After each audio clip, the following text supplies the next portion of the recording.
Hi, I'm B or August. I go by they, he pronouns, and my mob is the Ngawagi people up in North Queensland, but I currently live in South Australia. I'm disappointed in the 2023 referendum held here in Australia, not just with the results, but how it was handled as a whole. It felt as if people were arguing and forgetting the real reason we were fighting in the first place, as things got lost in communication and confusion. So I'm here to bring you the facts and what we can learn from this referendum. Before we dive into things, links and sources will be provided in the description below if you want to do your own further research. Trigger warning for racism, as that is going to be discussed in this video.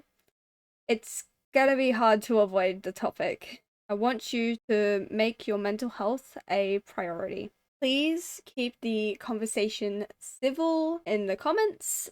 I know this video is quite different from my other ones, but this is something important that needs to be discussed and I couldn't ignore. Part 1. What is the voice? What the referendum was about. Both sides. In 2023, the year of this being recorded and uploaded, a referendum was held across all of Australia. The referendum proposed the idea of changing the constitution to add an advisory body called the Aboriginal and Torres Strait Islander Voice, in recognition of First Nations people in Australia. As stated in the 2023 referendum booklet, it would have altered Chapter 9 of the Constitution, recognition of Aboriginal and Torres Strait Islander peoples. The voice would have been able to bring up matters and issues relating to the Aboriginals and Torres Strait Islanders through the Parliament and the executive government of the Commonwealth. If the law were to pass, not only would it have given Aboriginal and Torres Strait Islanders a voice, it would have also given them recognition in the Constitution. What is the voice? The Aboriginal and Torres Strait Islander voice would have been an independent advisory body. They would have advised the government in ways to help with issues that impact the Indigenous population. This committee would have had a balance of men and women, and different generations and representatives would have been from all states and territories, including remote communities.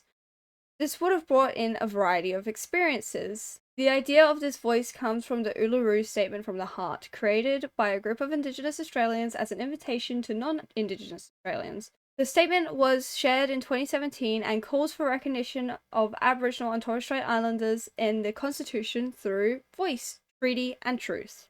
Now let's discuss both sides. The yes argues that this is recognition, recognizing the First Nations people of Australia in our Constitution, recognising 65,000 years of history. They argued that this is about listening to Aboriginal and Torres Strait Islander people, making practical progress in Indigenous health, education, employment, housing, and whatever else may be affecting Indigenous Australians, and it would unite Australia through making a positive difference in the hopes of giving Indigenous Australians the same chances at life as other Australians. Meanwhile, on the No campaign, No campaigners were arguing that it was risky. It risks legal challenges, delays, and a dysfunctional government. It's unknown. No details have been provided on how members of the voice would be chosen, how it will work, and what could come next. Divisive. A voice in the Constitution for only one group of Australians means permanently dividing Australia by race. It calls back to segregation, and it's permanent. We would be stuck with the negative impacts. Now we will delve into these sides of the arguments further and later on discuss some misinformation that has been spread. But first I want to quickly discuss the No campaign slogan. The No campaign slogan is "If you don't know, vote no," which to many sounds rather ignorant. If you don't know, find out. Just like you would quickly Google search anything else, it only takes 5 minutes of your time to Google search about this referendum to form an opinion. Just a quick important thing to note, I know that not everyone exactly has that time to research. I've put in hours of research to just put in all this information together so it could form into an easy, viewable 30 minutes. So I do understand that to really form an opinion, to really know all the information, that does take time. So I just wanted to clarify that real quick. The official referendum booklet, where I've pulled a lot of information from, has also been mailed out. This information is pretty easily accessible. Let's dive further into the campaigns and their reasonings, and we'll discuss what's true and what's not, again, later on. On the Yes campaign, in terms of making practical progress, the Yes campaign states that the government would be spending money in a more effective way, gotten better results, and made better decisions to help the Indigenous communities. The idea of the voice came directly from Aboriginal and Torres Strait Islander people. Alongside this, the Yes campaign states that when we listen to people directly affected by the issues, it leads to better outcomes. In 2017, almost 250 Aboriginal and Torres Strait Islander leaders and elders endorsed the Uluru Statement from the Heart, which called for constitutional recognition through a voice. This calls for a practical change in their lives for their children. The voice would have had a chance to deliver real improvements to Aboriginal and Torres Strait Islanders in life expectancy, infant mortality, health, education, and employment, bringing the country together in unity so they have the same opportunities in life as others. The voice would have played a part in Australia's reconciliation journey. In the official referendum booklet, it talks about voting yes to unify Australia and to break the cycle of the same issues the Indigenous population of Australia faces today. That small bit of progress is better than none. Legal experts support the voice and say that it is legally sound, would have enhanced our system government, and there is no veto power, meaning the parliament and government would have to sign off. As for the No campaign, diving deeper into the official referendum booklet, the No campaigners say that the voice is legally risky. Seeing as the Constitution is Australia's most important legal document, and this would be a permanent change, the No campaigners don't seem eager to make a change in the Constitution. In fact, it would have been the biggest change to Constitution in Australia's history. Furthermore, the No campaign states that there are not enough details on the voice, how the people are chosen, how many members the voice would have, how this will help disadvantaged communities close the gap, how it would make representations or be held accountable. The No campaign also argues that the voice will divide us by race, despite what the Yes campaign says. The No campaign also opposes what the Yes campaign says about the voice by saying that it won't help Aboriginals and Torres Strait Islanders. They state that a centralised voice risks overlooking the remote Indigenous communities. The No campaign argues that because of the changing of the Constitution, it would mean it would be permanent, meaning that any negative effects of the voice would stay. The No campaign argues that the voice is more than just an advisory group for Indigenous Australians and says that decisions in relation to the economy, national security, infrastructure, health, education, and more would all be within its scope. It risks delays and a dysfunctional government and opens the door for activists. The lack of details raises the question, what comes next? They argue that with the voice, these activists would grow louder. They also argue that it will be costly, and there are no details on how much money would be allocated to the voice. The No campaign argues there will be better ways forward, and the voice is not the way to help Indigenous Australians, some arguing that it's not enough. The No campaign also states that this referendum is not just about simply recognising Indigenous Australians in the Constitution, therefore making it risky. A lot of this information from the Yes and No campaigns were taken from the official pamphlet written by politicians and published by the Australian Electoral Commission, or the AEC. This information was not fact-checked before publishing, which is why we are pulling information from previous fact checks after the booklet was published. Part 2. Checking the facts, looking into the lies of the No campaign.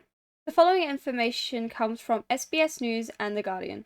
SBS worked with RMIT Fact Lab cross-check. The Guardian fact-checked by themselves. We won't dive fully into the articles as there is a lot to cover. If you want to look further into this, the sources, as mentioned earlier, are in the description below.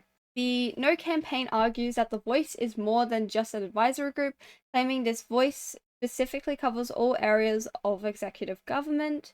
This means no issues beyond its reach. The High Court would ultimately determine its powers, not the Parliament. It risks legal challenges, delays, and a dysfunctional government. This is an outright lie. The Voice is only an advisory group, and the group cannot make binding demands of the government. They do not have power to veto legislation, as we mentioned earlier. On top of this, there are claims that the Voice can use the High Court to force policy outcomes, which is also incorrect. It is clearly stated in the Referendum amendment that the Parliament would have had the power to make laws with respect to matters relating to the Aboriginal and Torres Strait Islander voice, including its composition, functions, powers, and procedures. This is further backed by Australia's former Chief Justice Robert French and other legal experts, discussing the unlikeliness of High Court challenges, and the court cannot change a decision made by Parliament. The court does review decisions made by the executive government, looking into whether or not the decision was lawfully made. The No campaign also claims that the Voice is a leap into the unknown and has not been tested. They state there is no comparable constitutional body like this anywhere else in the world. This is false. Other countries have a variety of approaches to First Nations and consulting Parliament. There are differences for each one, but they do follow the international standards of Article 18 of the United Nations Declaration on the Rights of Indigenous Peoples. These standards were endorsed by Australia in 2009. The declaration includes 4 key principles that relate to the voice: self-determination, participation in decision-making, respect for and protection of culture, and equality and non-discrimination. This is very much not unknown territory to tread in the world today. Examples around the world of similar processes include an Indigenous Advisory Committee in Canada, which is not enshrined in Constitution. The Waitangi Tribunal to oversee the Treaty of 1840 in New Zealand. Dedicated Maori seats have existed in New Zealand Parliament since 1807, and in Sweden, Finland, and Norway, they all have the Sami Parliament to advise governments on Indigenous matters. Again, this is not new territory for the world to tread. This really just proves Australia is behind. Alongside this, it is stated that on the No campaign that the details are unknown and no details have been provided. This isn't exactly correct, as the referendum is a vote to give Parliament that enabling power to design the voice. If it was written in Constitution, it would freeze those details in place, but if the details were not written, that gives it the flexibility for Parliament to adjust it for future needs, as times do change, and the needs for Aboriginal and Torres Strait Islanders will change with it in the future. The government has said it will be up to Parliament to design the composition, functions, powers, and procedures of the voice.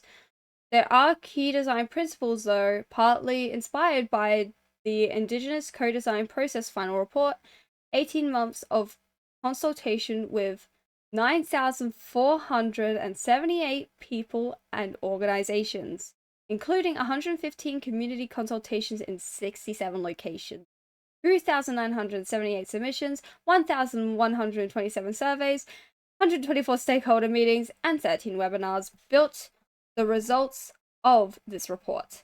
The report was commissioned by the previous coalition government. Furthermore, on top of the lack of details, the No campaign also suggests this will divide Australia permanently. This is also incorrect. The Voice has 5 key design principles. These are providing independent advice to Parliament and government. It would be chosen by First Nations people based on the wishes of local communities. It will be representative of Aboriginal and Torres Strait Islander communities. It will be empowering, community-led, inclusive, respective, culturally informed, and gender balanced. It will include youth. It will be accountable and transparent. To add on to the previously mentioned 5 key design principles, the No campaign claims that the voice would be centralized, risking overlooking the needs of regional and remote Indigenous communities, claiming that a national voice cannot speak for the whole country. As we just mentioned before, Aboriginal and Torres Strait Islander people would be able to choose the voice based on the wishes of local communities and would have specific remote representatives. Members of the voice were to be expected to connect with and reflect the wishes of their communities, as stated here by the RMIT Fact Lab. Diving further into the division of Australia that the No campaign argues the voice will cause, the No campaign claims that enshrining a voice in the Constitution for only one group of Australians would permanently divide Australia. All Australians actually have a right to make representations to Parliament, which is guaranteed by the freedom of political communication in our Constitution. The Aboriginal and Torres Strait Islander voice would have been a permanent one, which would have been to address the systematic and structural disadvantages First Nations people have faced since colonisation. As mentioned before, the No campaign argues about the lack of details given, when in reality the areas they argue and where it lacks details are really easy to disprove. The No campaign goes on about how we don't know how the voice would have been chosen, where it is stated over and over again that Aboriginals and Torres Strait Islanders would be the ones choosing. They will not be appointed by the executive government. The process was supposed to be designed to best suit the local communities. The No campaign also argues that we don't know how it would make representations or be held accountable. The principles state that the members would serve fixed terms to ensure accountability. They would do so within the scope of the National Anti-Corruption Commission and be able to be sanctioned or removed for serious misconduct. The No campaign argues that these details would be worked through after Australians have voted. The details would be developed in consultation with Indigenous communities. Continuing on to the No campaign's division of Australia train of thought, the Constitution already refers to race in section 51 and 25. In 1967, Australians already voted in a different referendum to change how Aboriginal and Torres Strait Islander people were referred to in the Constitution. This referendum we are now discussing would enable the Indigenous voice to advise the government with the aim of improving better life outcomes for First Nations people. Many people disagree with Senator Jacinta Nampijinpa Price's statement, including Attorney General Mark Dreyfus, the Nationals leader David Littleproud, former High Court Chief Justice Robert French, and Professor George Williams. The voice would have been a shift away from existing race-based legislative power and would show that the Commonwealth has respect for Aboriginal and Torres Strait Islander peoples. The No campaign makes note of the National Indigenous Australians Agency NIAA and also claims that there are hundreds of Aboriginal and Torres Strait Islander representative bodies at all levels of government. The No campaign states that the NIAA has 1,400 staff members, and this year the government allocated $4.3 billion to them. The RMIT Fact Lab states that the NIAA plays a different role to what the voice would play. The NIAA is not independent of the government and can only advise the executive. Unlike the NIAA, the voice being enshrined in Constitution would basically give it a guaranteed existence. There are also not hundreds of Indigenous bodies at levels of government like the No campaign suggests. The NIAA is a government department, and as of the 31st of December 2021, just 23% of the NIAA staff identify as Indigenous. The No campaign has made claims of many Indigenous Australians not supporting the voice. This is a blatant lie. Two different polls have said otherwise, giving an 80 to 83% of Indigenous Australians supporting the voice. This is something we will come back to and look further into when we look at the results. This pamphlet should have been fact-checked before being released to the public as to avoid any of the confusion that the referendum had caused. The No campaign caused a scare amongst the Australian public because of their tactics. I'm honestly disappointed that this is totally legal, lying in official campaign advertisements, which is something that needs to be discussed more as it can lead to the targeting of vulnerable communities. Part 3. The results. In the end, the referendum was declared defeated. The results were announced just over an hour after polls closed in most of the eastern states. At least 4 states needed a majority vote of yes for the referendum to pass. Tasmania was declared a no state first, with 59% voting no, then followed by New South Wales with 59% voting no, and South Australia with 64% voting no. Before the results of the other 3 states were announced, it was declared a defeat. Nationally, 60% of Australia voted no, with 39% voting yes. Now, what's interesting to note is that Jacinta Nampijinpa Price, Senator of Australia and a lead in the No campaign, said on various occasions that majority of Aboriginals and Torres Strait Islanders didn't want this. As I mentioned before, this was proven false and is proven false by the results themselves. In many regions with a high proportion of Indigenous Australians in the population, there was a majority yes vote, including the community where Price's family is from, Yundamu. In the Northern Territory seat of Lingari, 40% of the population is Indigenous. 43% voted yes, while majority voted no there. It is found that 74% of the 11,000 people that live in Lingari's remote areas voted yes. Only one of the 20 mobile remote polling booths in the seat recorded a majority no vote, which matches up pretty closely to the 80% supporting the voice we mentioned earlier. The Torres Strait region was also strongly in favour of the voice too, the region being famous for Eddie Kowiki Mabo and what he did for the Indigenous land rights movement in Australia. They voted with a 72% yes vote. I've seen so many Indigenous Australians grieving this loss, but ready to continue the fight towards a better tomorrow for future Aboriginal and Torres Strait Islanders. The question is, will you join the fight too? Part 4. What went wrong?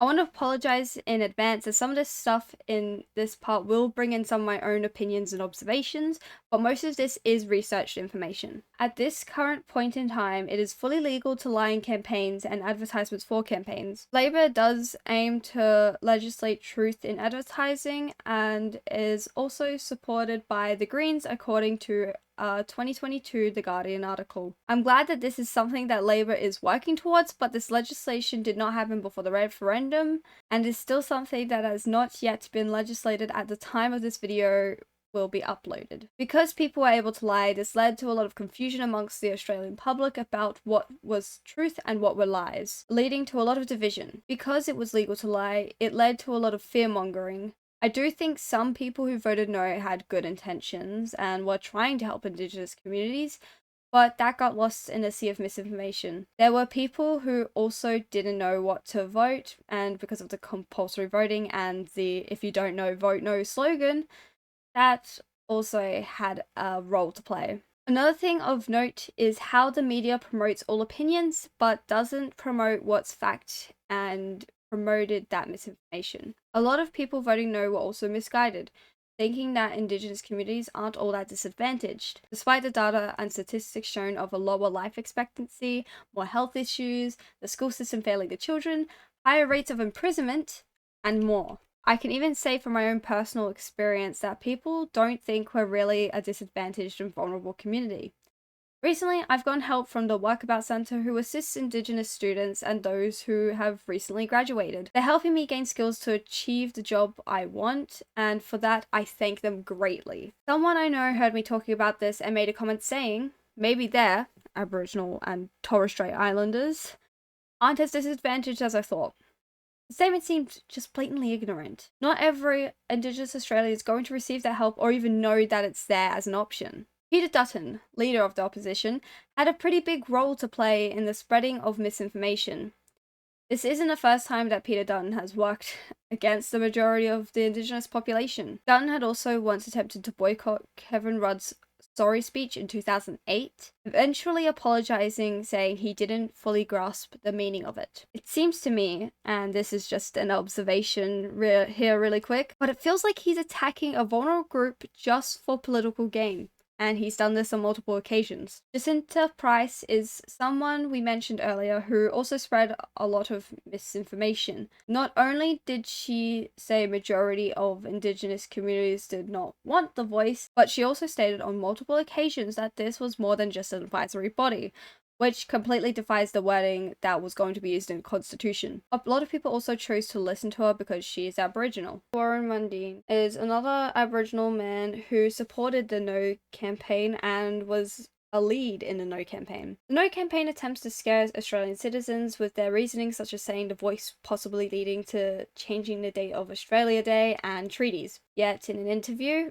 treaties and changing the date are things Mundine is in full support of. There are also some older First Nations Australians who seem to have a kind of defeatist outlook.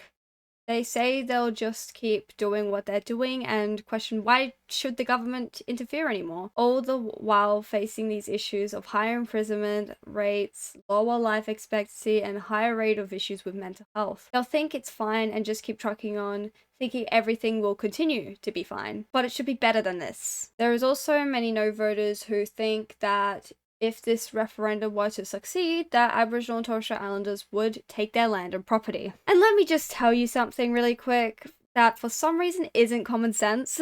We don't want to take anything from you. We've had our land taken from us. We do not want to do that back. It seems to me, from what I've seen online, is that not enough people are listening to the majority of Aboriginals and Torres Strait Islanders. And when some people say they did listen, they listen to specific people. They pick and choose who they listen to, as long as they agree with their opinion. Proof of that can be seen online when there is literal facts being displayed for all to see and they still seem completely ignorant. There's not enough listening going on. People would also throw away their vote, not writing yes or no, and wrote things on their votes as a kind of protest, but it still throws away the vote. People abstained their votes because they felt they shouldn't vote on Indigenous matters as a small attempt to somehow amplify Indigenous voices amongst the sea of white. In this TikTok just discussing the results and Indigenous people voting in favour of the voice, there were comments that were completely ignoring the information shown directly to them. Despite the fact this TikTok proved Price was lying, people still commented their support for Price being the next Prime Minister. I want to believe that most people voting no just had no idea, really did it because they were confused, or really did try to vote what they thought would help First Nations Australians. Yet it's also hard to think about the fact that people out there really voted no because they don't see Aboriginals and Torres Strait Islanders deserving of a voice. Part 5. Personal statement, and where do we go from here? So from here, the fight is far from over for my people. It's basically just another punch in the gut. I've tried to cover all sides and perspectives, but it's hard to look at the No campaign and think those are valid reasons when so much of it is sprinkled with misinformation. What we need to learn is to listen to those affected. So much recently I've seen bills pass and not pass in not just Australia, but in other countries too. No one seems to listen to people affected and only choose who they listen to, even when they say they have listened to those affected. All I can hope for is that other people will listen to my people and stop deciding what's good and what's not good for our people without properly listening to us. Throughout history, time and time again, and even now, white fellas have always been deciding what's good and what's not good for my people. Face the facts, Australia is a racist country, despite how diverse we are. And to those who don't think so, you clearly haven't done your research on our country's history and really seen how this country continues to treat its Indigenous population. For those who celebrated voting no and stopping division, oh honey, the country was already divided as it is. You didn't stop anything. Seeing the results made me wonder, where do my people, the custodians of this land, sit in this country? How does the public and the government really see my people? After the results came out, I felt such a huge disappointment in Australia and felt deeply saddened for my people. The disappointment I feel is directed at those who spread misinformation and lies. The disappointment is directed at the government and the fact that it's legal to lie in these campaigns. The disappointment I feel is towards those who chose not to listen. Open up your ears and listen, because there isn't enough listening going on. So where do we go from here? There is hope. I am hopeful for the future. There were many people who grieved with us, showing full support, and for that I would like to say thank you. Thank you so much.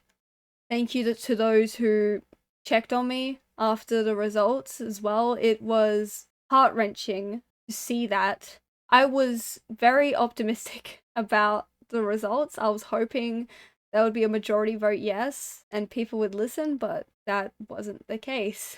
As for right now, Indigenous leader and advocate from the Cree Nation in Canada, Sheila North, suggests now is a time for truth-telling, according to an ABC article, acknowledging Australia's history and treatment of Aboriginals and Torres Strait Islanders. It's time to confront the past. Bring awareness through stories from Aboriginals and Torres Strait Islanders. In the ABC article we just mentioned, it shows many examples of places around the world attempting to reconcile with their First Nations people. The opposition is calling for another referendum just for recognition in the Constitution without the voice, which is interesting because the Uluru Statement from the Heart calls for more than just recognition. Currently, some states have been working towards treaty and truth-telling, the other parts of the Uluru Statement from the Heart, at a local level. Things are being done to try to move forward onto the next thing to help my people and make that change, but it shouldn't take a defeated referendum like this for things to be done. There is still a lot of work to be done for all of Australia to close the gap. Thank you all for watching and listening. Have a good day or night whenever you are seeing this. I hope that you have learned something from the video. This is a topic I'm really passionate about and I wanted to do it justice. If you do discuss things further in the comments, please keep the conversation civil. This video is not like my normal videos, but I felt this was a needed discussion. All I can ask is that you listen to my people with an open mind. Thank you.